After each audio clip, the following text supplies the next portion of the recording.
Bienvenidos a la tercera temporada de Panorama Colectivo. Nuevos formatos, nuevos conductores.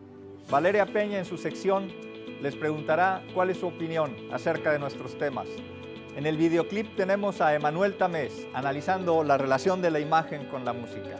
Alan García en la tradicional sección de cine nos mostrará una visión alternativa de las películas.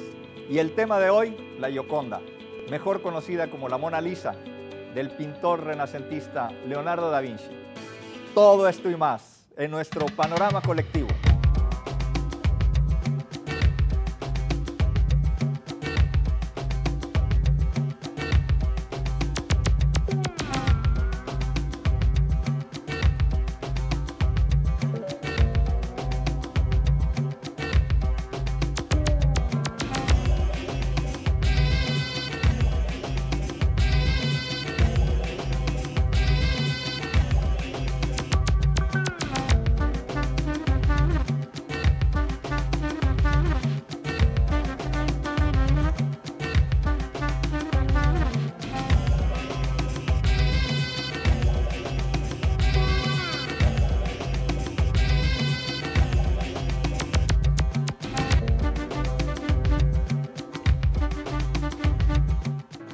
La Mona Lisa se realizó entre 1503 y 1519 en la técnica de óleo sobre tabla de álamo.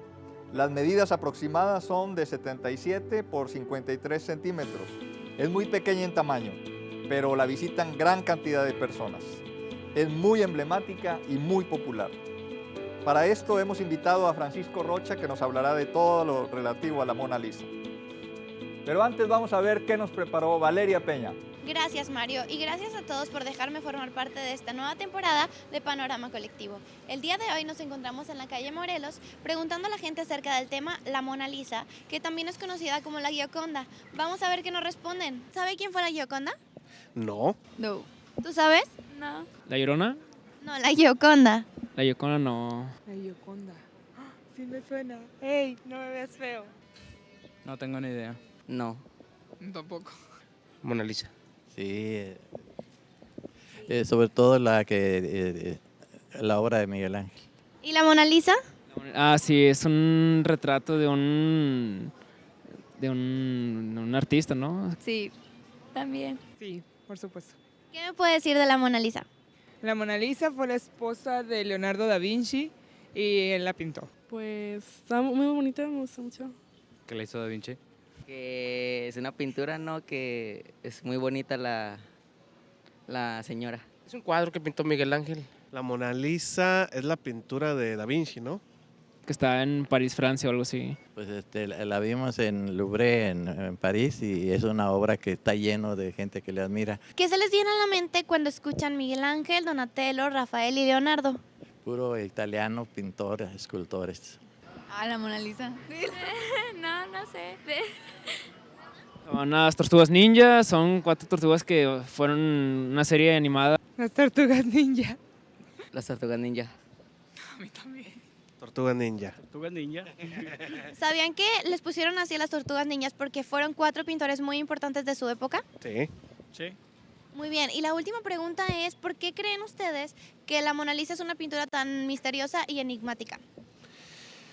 Pues según yo lo que yo escuché es que es el mismo Da Vinci vestido de mujer. Algo así es lo que yo escuché. Pues yo creo que por su fama ha adquirido, simplemente por el nombre. Escuchas Mona Lisa y, más que todo por el nombre, no sé. Es muy enigmática para empezar por la época y para seguir por las cualidades que tiene el cuadro, que parece que te sigue la mirada. En diferentes partes han tratado de interpretar cómo es, incluso hicieron un Louvre en Nueva York y ahí te lo explican en inglés y tratan de descifrar y cada quien le da su interpretación. Muy bien, muchísimas gracias, sería todo. Gracias, hasta luego. A cualquiera que le preguntes de aquí sabe lo mismo que yo. Muy bien, muchas gracias.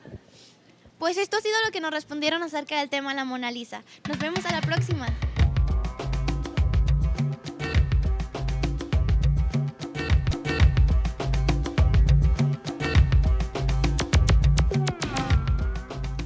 Estamos hoy aquí con el maestro Paco Rocha de la Facultad de Artes Visuales, con una formación extensa e intensiva en artes. Paco, queremos, para que nuestro público te conozca, que nos platiques más o menos qué es lo que has estado haciendo en los últimos 10, 20 años. En los últimos 20 años he estado aquí, tengo el honor de ser maestro de la Facultad de Artes Visuales, que es un verdadero honor, compartiendo con gente así como tú. Y pues dedicándome a las artes en un sentido, pintando, tengo un negocio de diplomados con unas señoras fantásticas que me hacen el favor también de su presencia, en donde hablamos de arte, cultura, explicamos cosas de los museos, etcétera. Y ahorita parecía Hollywood con esto Con la claqueta. No descubras, Paco. Eso es parte de la del show. Producción. Pero bueno, mira, te hemos invitado, ¿verdad? Porque nos parece muy interesante siempre. Hemos leído artículos tuyos de revista. Escribes, eres profesor en la facultad, en el posgrado, en fin.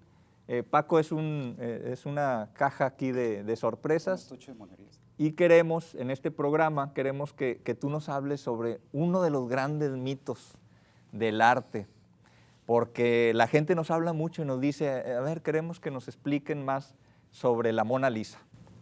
Que no, como... Ni es Mona ni es Lisa, pero pues no sabemos, ¿verdad? Porque es un cuadro tan conocido, por qué llama tanto la atención, por qué trasciende tanto este cuadro. No hay patrocinadores, ¿verdad? Si podemos hablar más del merchandise. Exactamente. Vamos a hablar más del merchandise. El problema de la Mona Lisa es de que tal vez sea una de las primeras obras que cae dentro de la maldición de lo que es el merchandise o el mercado. Porque no te entendía bien. Sí, eso le va a ser mi perfecto inglés. Y eso hablando, arriesgándome, ¿no? A decir que es el primer cuadro. Pero sí hay una especie como de maldición en donde va a ser arrastrada por un montón de elementos, sobre todo de medios masivos, mercados, etcétera, que la va a llevar a crear un mito, pero no cultural de ninguna manera, sino de mercado. Me estás moviendo el tapete porque yo pensaba que el arte no tenía nada que ver con el mercado. O sea, que el artista ni busca ganar dinero, ese artista bohemio. Y ahora me dices que la Mona Lisa, que ya es también muy antigua, que también tiene que ver mucho con el merchandise. Sí, es interesante porque pensamos que el arte de alguna manera sí, tiene un privilegio fuera del mercado. No, está muy, sobre todo en estos tiempos, está muy, muy dentro del mercado, creo que incluso hasta de más. Y muchas de las obras, incluso antiguas, no se escapa de eso. Sobre todo la Mona Lisa, que fue utilizada, por ejemplo, por Marcel Duchamp, que le pone bigotes y una perilla, la vuelve tarjeta postal y genera toda una industria en base a ese tipo de elementos, ¿no? La vuelve un objeto de mercadotecnia, que básicamente es porque es su importancia, no por una importancia cultural ni elementos por el estilo. Incluso hasta 1800, el cuadro más famoso conocido de Leonardo da Vinci no era la Mona Lisa. De la mercadotecnia, sí, fue un artista como cualquier otro, sí tuvo cierta importancia porque modifica algunas cosas de la historia, como por ejemplo el enfoque iniciático que tiene algunas obras. Si algunas obras de Renacimiento tenían un enfoque basado en un sistema cultural de aprender a leerla a través de varios niveles, Leonardo cambia eso y se va hacia el nivel de la ciencia, de aprender a ver la obra, pero a través de una exactitud científica. Yo veo que hablas así como muy coloquialmente de Leonardo. ¿Leonardo fue tu amigo? O sea, hace poquito que peco de... No, al contrario. Leonardo debemos de verlo de esa manera, más familiar. O sea, Leonardo, el problema que tiene es que lo vemos como una superestrella, como una rockstar. Y lo que tú planteas se me hace muy interesante. Leonardo generalmente es una desilusión por verlo tan familiar, Lo único que quería mostrarnos las cosas con una exactitud científica. Y entonces cuando nos paramos enfrente de la Gioconda, la familiaridad de la Gioconda por ser un cuadro pequeño, y es una señora satisfecha, es decir, una aristócrata como de 27 años que se casó bien, que tuvo 5 hijos, que la hizo en la vida, que se casó, después el marido triunfa hasta políticamente con los Medici. Esperamos que nos grite que tengo códigos secretos y cosas por el estilo. Y no, es cierto lo que tú dices, es total y absolutamente familiar, es una señora de clase alta feliz. Bueno, estás diciendo varias cosas que yo creo que le interesan mucho también a nuestro auditorio.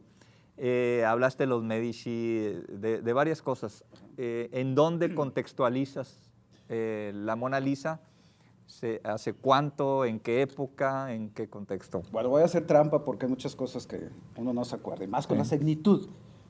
La Mona Lisa fue hecha en 1503. Aquí nos están haciendo señas. Sí, no sé si no, son señas, ya definitivamente tenemos que irnos a un corte.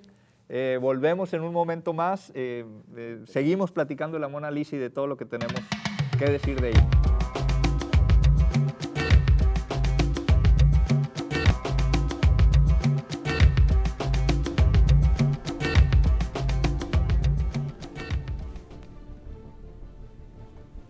El Código da Vinci es una película hollywoodense dirigida por Ron Howard, quien ha hecho exitosas películas como Una mente brillante, Apolo 13, entre otras. La película está basada en el bestseller homónimo escrito por Dan Brown y fue llevado a la pantalla grande en el 2006. La historia nos narra la aventura de Robert Langdon y Sophie Nouveau, interpretados por Tom Hanks y Audrey Tautou respectivamente, que tras un asesinato se ven involucrados en un sinfín de acertijos que parecen llevar al paradero del Santo Grial, poniendo en peligro las creencias históricas de la humanidad acerca de la religión católica. Cabe mencionar que tanto el libro como la película fueron muy polémicas, incluso fue censurada en algunos países. You and I, Robert, we have observed history. We are in history now. Aunque para esta película podríamos hablar de la fiel adaptación que se hace del texto a la pantalla, o bien esos puntos que fueron los que causaron revuelo porque de alguna manera atentaba contra las creencias de la religión católica, decidimos platicar el cómo adaptan perfectamente los enigmas de las obras pictóricas de Leonardo da Vinci para crear la ficción. I'm into something here I can't understand. Witness the biggest cover-up in human history. La fórmula es muy similar a la que aplicó J.J. Benítez en El caballo de Troya. Si recordamos, en El caballo de Troya se retoman los textos bíblicos y se reinterpretan como si fuera el propio personaje el que los está viviendo. En el Código da Vinci, Dan Brown se da el privilegio que todos tenemos de reinterpretar las obras de arte y algunos datos históricos para unirlos bajo una lógica coherente y hacer así su historia. La única diferencia es tan solo que él tuvo el coraje y los medios para publicarlos. Cuando J.J. Benítez hace El caballo de Troya, quizá no causó tanto revuelo como el Código da Vinci, porque al partir de una máquina del tiempo, quizá hace un poco más inverosímil su historia. Pero en la obra de Dan Brown, llevada a la pantalla grande, en donde se aprovecha la imagen de este gran artista Leonardo da Vinci, sí se atenta contra la imagen de Jesucristo. La polémica se desata quizá no por el creer o no lo que se está planteando, esta versión alternativa de la historia, sino por el daño que se hace a la imagen del máximo emblema de la religión cristiana.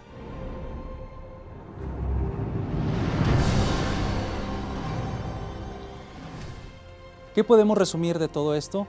Que la película probablemente no va a trascender por su técnica, su narrativa, por haber sido una fiel adaptación, sino por todo el escándalo que causó fuera de las salas. Es bien sabido que la realidad supera la ficción, pero esta película se nos presenta ante nosotros como una obra de arte, y como obra de arte se nos recomienda algo. Juzguen ustedes mismos. Y la Mona Lisa tiene que ver mucho con el Renacimiento, que es otro tema que siempre se toca con las pláticas de arte, ¿no? ¿Qué decimos del Renacimiento? Pues no sé, aquí con este ambiente romántico que nos están poniendo atrás. Pues una pantalla verde. Sí, se parece a Venecia, vamos a hablar de él. Sí, cierto, es verdad. El truco, ahora sí, no descubra, caramba. El Renacimiento fue una época muy interesante, sobre todo en la época en que vive Lisa. Lisa se llamaba Lisa Camilla de Antonio María Gerardini, es todo nombre de Mona Lisa. Vivió en una época en donde era la ciudad más poderosa del mundo porque era altamente comercial. ¿En dónde era? En Florencia, sí. Gobernada por la familia de los Medici. Ella era hija precisamente de Antonio Gerardini y se casa con Francesco Bartolomeo el Giocondo. El Mona, algunos dicen, ahorita nos acaba de decir nuestro productor Alan García. Alan García, que viene la contracción de Rai, ¿qué? de Ra, Mon, de Amón de Isis. De alguna manera hay cierto rasgo que puede ser apoyado por eso, pero en un sentido más de documento es por la contracción de Madonna.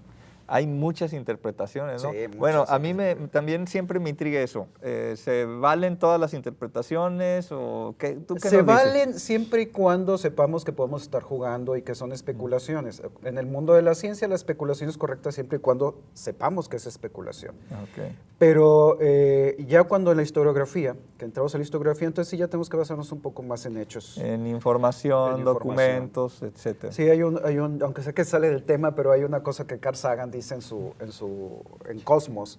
Dice que en Venus pensaban que había dinosaurios. Y dice, ¿cómo llegaron a eso? Dice, pues es que hay nubes, y entonces empezaron a especular que las nubes, vapor de agua, y que había pantanos, y que había vegetación carbonífera, y por lo tanto había dinosaurios. Hay dinosaurios, entonces, ¿no? Está ahí. de una observación de que había nubes, llegamos a dinosaurios. Entonces Sí. puede pasar el mismo accidente con la Mona Lisa, Sí. que si lo vemos como juego es interesante, pero mejor vamos a atenernos a los hechos más históricos. Entonces se pinta en el Renacimiento, en esa Ajá. época tan importante, ¿verdad? De la cultura, sobre todo occidental, ¿no? Ajá. Y ya en el cuadro, ¿qué herramientas nos das tú para leer en particular este cuadro? Y yo creo que nos va a servir para leer otros. Bueno, el cuadro de la Mona Lisa es el cuadro menos interesante que hay en la historia del arte, si quieren algo espectacular. Están mejor los cuadros de Delacroix. Realmente véanlo así, de esta manera, es una mujer feliz, la hizo en el matrimonio, tenía 15 años, se casó con uno de 35 que tenía una buena carrera, vivía bien, ella venía de una vieja aristocracia, él viene de la nueva aristocracia que es comercial. E iba con el fotógrafo más importante Reconocido, de su tiempo. en lugar de ir no voy a decir con quién, porque pues con alguien que era importante, sí, fue con el fotógrafo importante de su tiempo y se hizo su retrato. Leonardo da Vinci. Leonardo da Vinci. Bueno, pero tú ya me estás hablando de muchas cosas y del cuadro, ¿no? Ah. ¿O es parte del cuadro? Es parte del cuadro. La verdad, lo interesante del cuadro es que es una visión exacta. Ahora, el cuadro está total y absolutamente dañado, pero se descubre en el Museo del Prado una Gioconda que se hizo casi al mismo tiempo que la Gioconda de Leonardo y que nos puede dar una idea de qué es lo que se puede ver o trabajar ahí. Pero ¿Está en el Museo del Prado? Está en el Museo del Prado. Ahora resulta que hay dos Giocondas y los dos museos van a competir por ver quién. Ya nos acarrea dijiste más en qué turistas. museo está. La Gioconda en el Museo Gioconda? del Louvre y En el Museo del Louvre en París, en Francia, y la otra en el Museo del Prado y en España.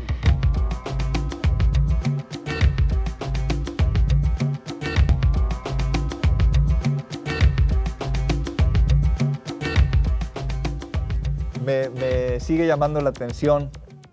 ¿Cómo podemos leer? ¿Qué tenemos que ver en el cuadro? Porque ya me diste muchas herramientas para leer el contexto y que si la novia de no sé quién. Pero en el cuadro, ¿qué tengo que ver? El cuadro es difícil de leer, no porque sea difícil el cuadro, sino porque Leonardo genera un montón de reglas, pero muy científicas para ver el cuadro. Por eso es la desilusión de entender la Gioconda, porque es más que todo esa actitud de observación. Entonces, por ejemplo, nos dice, bueno, hay que dibujar la luz natural de tal ángulo, de tal grado, en tal situación, para que ese método genere una situación estética de belleza en el cuadro. Entonces nos dice, bueno, la luz al natural para que generen sombras de este otro lado, a 45 grados, etc. O, por ejemplo, nos dice que la luz y la sombra deben ser tratadas bajo una especie de esfumado, para que no se vea tan dura la cara de la Gioconda y de mayor naturalidad. Entonces inventa lo que es el esfumato, pasar de una luz muy fuerte a una luz, a una sombra también muy fuerte. Eso lo inventa Leonardo. Leonardo para generar esa belleza que quiere. Y ese es el problema de la Gioconda, que como es una exactitud muy matemática, la gente que ahorita quiere ir a un museo y resolver todo rápido, pues se va a aburrir de ver las reglas que hace Leonardo. Por ejemplo, el fondo él va a utilizar un fondo que se llama perspectiva atmosférica, va a quitar la perspectiva matemática y entonces Leonardo razona que hay una gran cantidad de aire entre un objeto y otro, y esa gran cantidad de aire, a medida que se va sumando con la lejanía, va haciendo que el objeto se esfume y se tiña de color azul. Eso me estás diciendo muchas cosas que me permiten ver, ¿verdad? Apreciar probablemente. Exacto. Y eso es lo mismo que leer. Eso es lo mismo que leer la decimos Gioconda. leer metafóricamente o...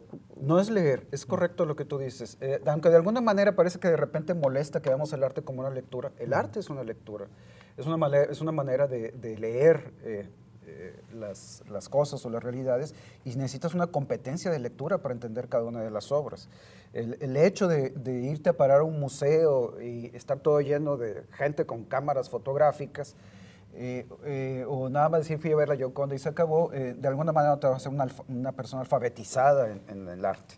Necesitas un trabajo exhaustivo, fuerte, que por ejemplo aquí en la facultad lo hacemos mucho para poder hacer una lectura adecuada. ¿Y qué nos aporta esta lectura del arte a la gente común como cualquiera de nosotros?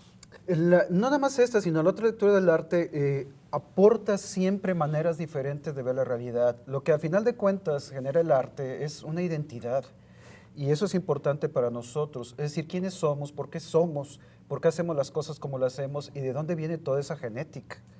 Es decir, el arte está encargado precisamente de iluminar esos caminos de identidad humana, que ahora, por ejemplo, ha sido muy maltratado, vuelvo a insistir, por el sentido de merchandise. Nos hemos perdido la Gioconda real por ver la Gioconda en tacitas o ver la Gioconda en póster, y no nos adentramos a la visión científica de un hombre que lo que quería era mostrarnos una nueva manera de observar la realidad, una iniciación de observar el mundo a través de sus hechos físicos, y cómo esos hechos de la física pasaban al cuadro para convertirse en una estética totalmente diferente y revolucionaria. Espérame, las 11:05. Ya. ¿Me estás preguntando? Desde hace rato está pidiendo la hora el tipo ese. O que ya le cortemos aquí a nuestro invitado. Vamos a cortar. Vamos a, No, perdón.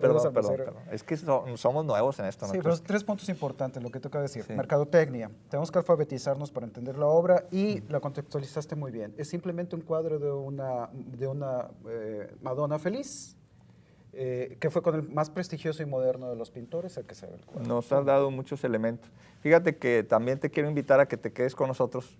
Primero, agradecerte que hayas estado aquí, que nos hayas platicado todo esto, que nos ayuda mucho a entender. Y porque me has invitado a cenar ahorita. También, y las galletitas, no creas, se nos están echando a perder, pero bueno, aquí están. No, te queremos invitar también, vamos a una cápsula, porque en el programa también vemos videoclips, tienen que ver con la cultura visual, y es otra de las cosas que tenemos. Tienes que vernos en el programa. Claro que sí, vamos. Nos seguimos viendo por aquí. Muchas gracias, Paco. Dios, al contrario, gracias.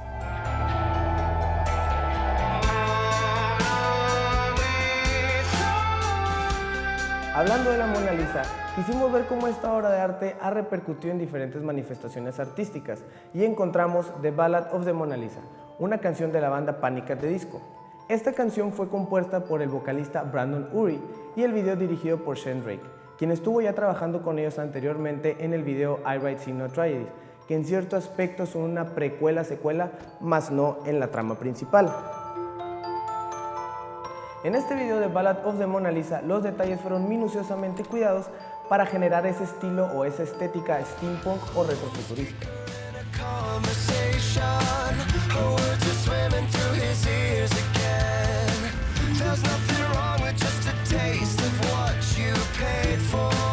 El estilo steampunk viene de la época victoriana, en donde vemos que predominan más las invenciones y las máquinas de vapor.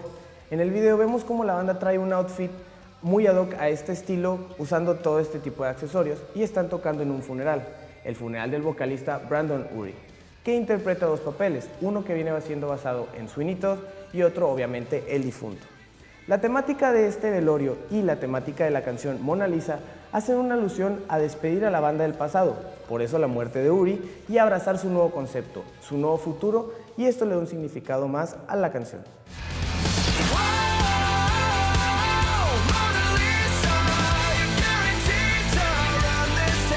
Pero lo que queremos destacar en este videoclip es cómo la obra más famosa de Leonardo da Vinci ha repercutido y sigue influyendo no solo en la música, sino en los grupos contemporáneos, en donde ese emblemático rostro y sutil sonrisa de la Gioconda inspira al compositor para aludir a una mujer que parece no ser muy expresiva, como la discreta y solemne sonrisa de la Mona Lisa.